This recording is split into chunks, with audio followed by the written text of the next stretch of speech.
আসসালামু আলাইকুম গাইস, সবাই কেমন আছেন? আলহামদুলিল্লাহ ভালো আছি। আজকে আমি আপনাদের মাঝে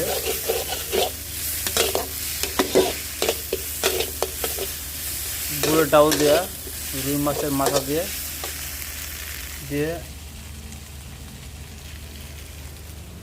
মুগের ডাউল দিয়ে রান্না করা হচ্ছে। পাশে থাকেন, দেখতে থাকেন আপনারা কীভাবে তাকাচ্ছি। যারা বিশেষ করে সিঙ্গেল যারা আছেন, যারা হোস্টেল থাকেন, তাদের নিয়ে ভিডিওটা, একজনের দুজনের নিয়ে ভিডিওটা আমি করতেছি। সুবিধা যারা প্রবাসী আছেন তাদের নিয়ে বিশেষ করে উপকারে লাগবে। আর পেঁয়াজ দিয়েছি, এখানে একটু রসুন দিয়েছি, কাঁচামরিচ দিয়ে তেল দিয়ে আমি লবণ দিয়ে ভুনা করতেছি। একটু সেদ্ধ হোক, তাহলে জিনিসটা ভালো আসবে। আমি একটু আগলা জিরা দিয়ে দিচ্ছি, ধনিয়া পাতা থাকবো লাস্টে।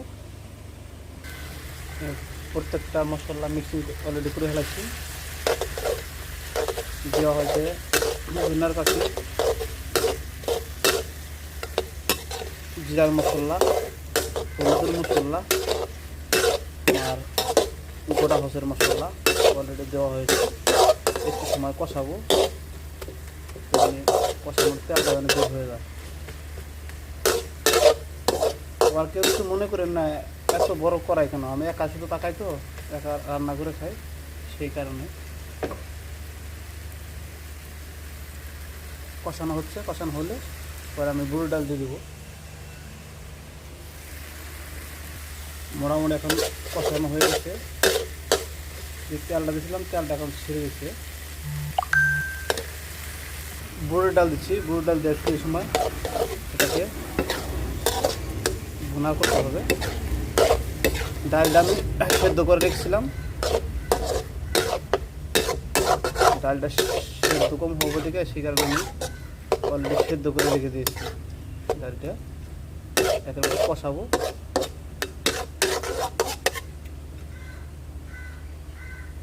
কষানো হচ্ছে, ডালটা এখন কষানো হচ্ছে, দেখতে থাকেন। সে রুই মাছের মাথা ভুনা করে সেদ্ধ করে গরম করে রাখা হচ্ছে, পরবর্তী সময়তে রান্না করা হবে। দেখুন কিছুটা ভুনা হয়ে যাচ্ছে, ডালটা আর একটু ভুনা হবে। দেখেন গুঁড়ো ডাল ভুনা হয়ে যাচ্ছে। এখন আমি মাছ দিয়ে দিচ্ছি। দেখেন রুই মাছের মাথা দিচ্ছি, মাছ দেওয়া হচ্ছে।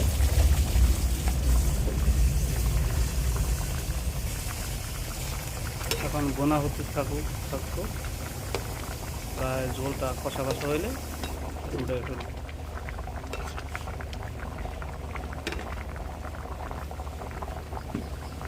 ধনিয়া পাতা আছে, পরবর্তী দিব, এখন দিয়ে দিচ্ছি।